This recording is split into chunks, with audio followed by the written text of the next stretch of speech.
They found her by the river, barefoot, her belly swollen beneath a cotton dress 2 sizes too big. She was speaking to no one, humming something soft and broken, like a lullaby she'd never been taught but somehow remembered. Her name was Claraara May. She was 11 years old and 7 months pregnant. The year was 1949, the place, Appalachian, Kentucky, and after that day, no one in town spoke her name. This isn't just a tale of abuse. It's a sealed room inside the American past, filled with rotten silence. It's about a family so secluded, so entangled, that time forgot how to keep track of them. Generation after generation, they stayed hidden in the holler, marrying cousin to cousin, brother to sister, uncle to niece. The elders called it preserving the line. When they were brave enough to speak at all, outsiders called it something else. You see, most American horror doesn't come with a mask or a knife. It comes from silence, from rules whispered behind closed doors, from the kind of shame that gets passed down like furniture. Claraara May's family had lived in those hills since before the Civil War. They kept no records, no photographs, just names scratched into wooden beams and stories you weren't supposed to tell. When the midwife came to deliver the baby, she refused to write anything down. Said it wasn't her place. Said what lived in that house was not right. Local gossip says she went blind 6 months later. But that's just folklore. Maybe the truth is worse than any curse, because the man who got Claraara May pregnant was never arrested, never even questioned. And when she returned to the house, baby in arms, the door shut behind her like it always had. No one ever saw her again in daylight. Not until the day the house burned. You want to know how deep family loyalty can go? Watch what happens when truth threatens to come out. This story isn't about one child. It's about a family tree with no branches, only circles. And if you're still listening, ask yourself what kind of world allows this to happen again and again. The fire started around midnight. Locals claimed they saw orange flickers above the ridge, but no one called for help. No one dared.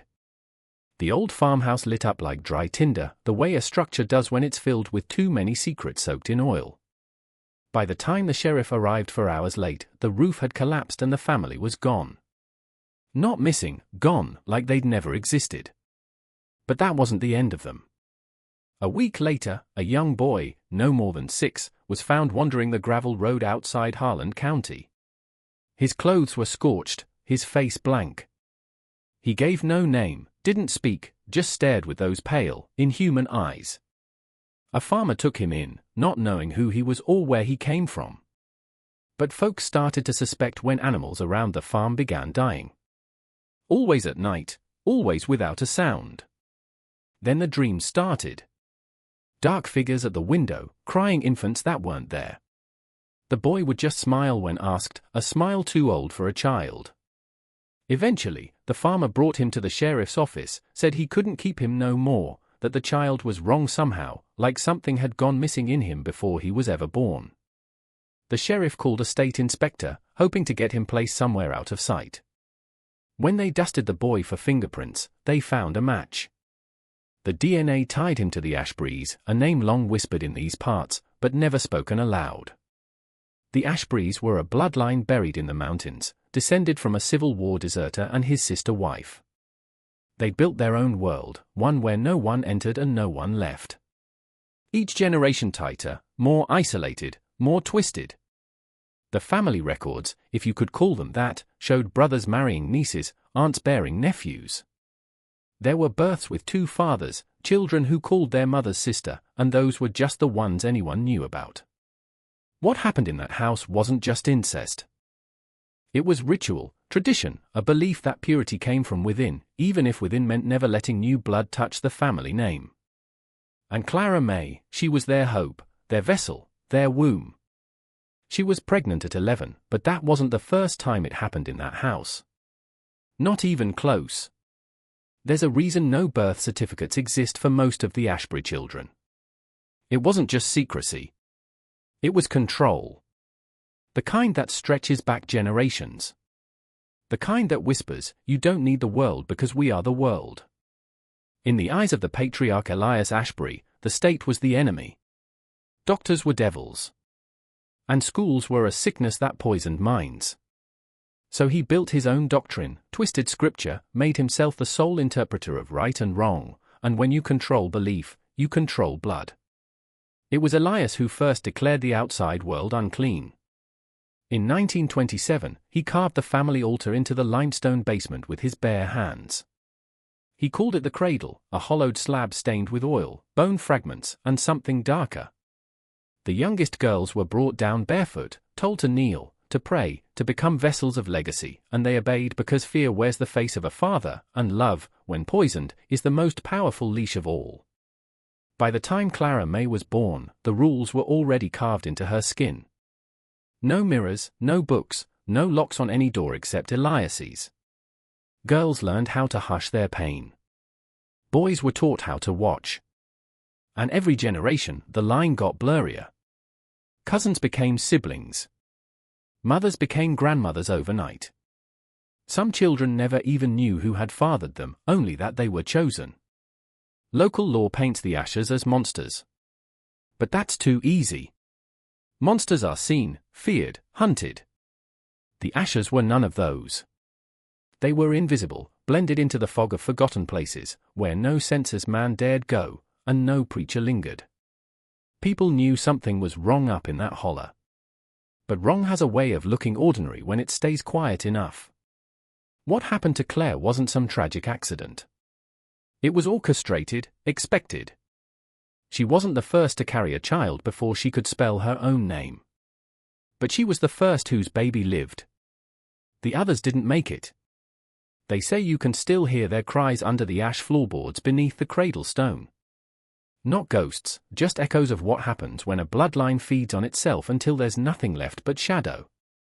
And still no one intervened because no one wanted to know. Claire gave birth in silence. No doctor, no midwife this time, just her mother, who was also her aunt, and the patriarch watching from the doorway, his breath fogging the glass. The baby was born under a red moon, wrapped in a burlap sack and laid at the base of the stone cradle. They didn't name her, not yet. Not until Elias decided what she would become. The child lived, but she didn't cry, not once. And the family took that as a sign that the blood was pure, that the silence meant she had no sin. For a while, they treated her like a relic, a divine promise. They bathed her in rainwater and read from Elias's scripture, chanting in tongues that didn't belong to any church. Claraara May was allowed to sleep on a blanket beside the cradle, but never to touch her daughter. She was just the vessel. Remember, the child belonged to the bloodline, to the design. But Claraara May wasn't like the others. Something in her had broken in the birth, yes, but something else had awakened. She began sneaking looks at the outside, climbing to the attic window at night to glimpse the road below, watching headlights pass in the distance like stars falling on a different world. She began hiding scraps of newspaper under her mattress, torn from bags brought in from town.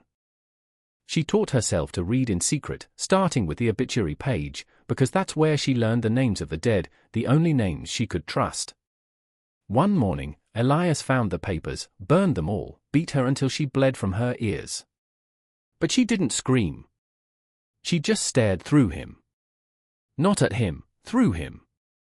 And that's when he knew she was dangerous. Not because she hated him, but because she was learning how to think. He ordered the child taken away, hidden deeper in the woods with an elder cousin, a man nearly 60, who had once been the family's watcher. Clara never saw her daughter again. But that was the moment she made her choice. She would burn the house. She began gathering kindling beneath her mattress, lint, paper, pine needles soaked in oil from the lanterns. She spoke to no one, not even her siblings, because if you grow up in a house where truth is punished, you learn to let your silence scream for you. She waited until the patriarch fell asleep in his chair, half drunk, half praying, mumbling about bloodlines and angels with broken faces. Claraara May moved through the house barefoot, careful not to wake the floorboards. She had memorized every creak, every groan of the old wood. That night, the silence was on her side. She placed the kindling around the cradle first, then the prayer books, then the lanterns. Each step felt like peeling off skin she didn't need anymore. Every strike of the match was a goodbye. To the voices that weren't hers, to the hands that never asked, to the lies carved into the walls like scripture. When the fire caught, it moved fast. Old wood, old sins, it all burned the same. But the fire wasn't meant to kill them. Not all of them. It was meant to unbury them. You see, Claraara May left the door wide open. She didn't run. She walked, carried her bruises like medals. When the smoke rose, it did more than blacken the sky. It forced the town to look up. Forced them to remember what they'd all pretended not to see. The sheriff came late, of course, too late to help, but not too late to investigate. And what he found in the ashes didn't match the family registry: bones. Tiny ones. 12 of them. Not buried, not in coffins, just stacked neatly beneath the altar in the stone basement. No names, no records, just silence. The sheriff sealed the site, called in the state, and quietly resigned 2 weeks later. Said his wife had a bad feeling. Said his son had started drawing a lady with red hair and no eyes. He didn't explain and no one asked. As for Claraara May, she disappeared. Some say she drowned in the river, walking in with her eyes open, letting the current strip her clean. Others say she made it to Georgia, changed her name, and worked in a factory under the name Roslyn. But one thing's certain, she never came back. But the child did. Years later, she returned to Harlan County, grown, pale, with the same silence behind her eyes, and people started vanishing again. If you're still watching, you're already braver than most. Tell us in the comments. What would you have done if this was your bloodline? They called her the quiet girl. She didn't speak, didn't smile, didn't age like others. The townsfolk didn't recognize her. How could they? It had been nearly 20 years since the fire. But her face, it felt familiar, like a shadow you've seen before, but can't quite place.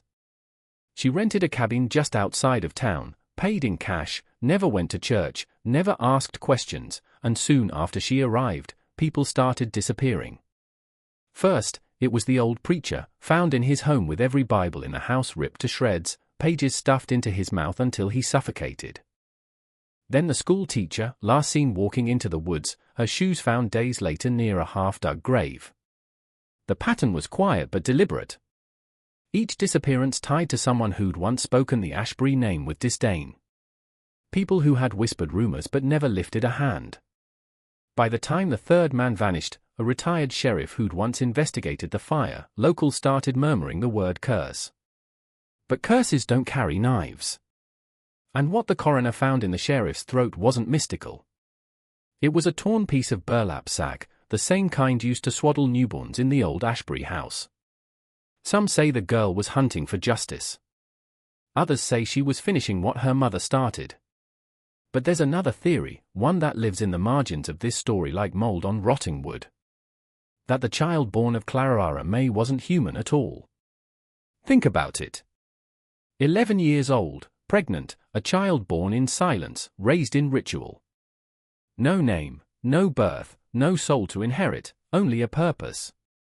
And when the fire came, when the bloodline tried to erase its own mistake, that child survived, alone, watching, learning, waiting. She didn't just return to mourn her mother. She returned to restore the bloodline's code, secrecy, silence, and purity through fear. But here's the part that rattles this story. In 1988, a man digging a well near the original Ashbury homestead found something buried in the soil. A circle of bones, small, animal-like, arranged in a spiral. In the center, a mirror shattered, blackened, and carved into the wood above it were 5 words, * blood remembers, so do I. * she had been there, watching, always watching. There are places in this country where maps lie, where roads appear to lead somewhere but only take you deeper into silence. The Ashbury land is one of them. After the disappearances, the cabin was abandoned. Locals say it rots differently than other wood. Never fully collapsing, never fully staying up, as if the house itself can't decide whether it wants to live or die. But some things don't need a roof to survive. Some bloodlines carry their homes in the marrow of their bones. Clara tried to burn it down. She tried to end the cycle. But what she didn't know, what she couldn't have known, was that you can't destroy a design that's etched into the mind like scripture. You can burn the paper, but the words remain if they've already taken root. Her daughter wasn't raised in freedom. She was raised in isolation by a cousin who believed every word Elias ever wrote. And when a child is taught that pain is holy, she learns to carry it like religion. So it wasn't just revenge, it was a pilgrimage. One by one, she silenced the world that let her mother suffer, the world that looked the other way, and then she vanished again.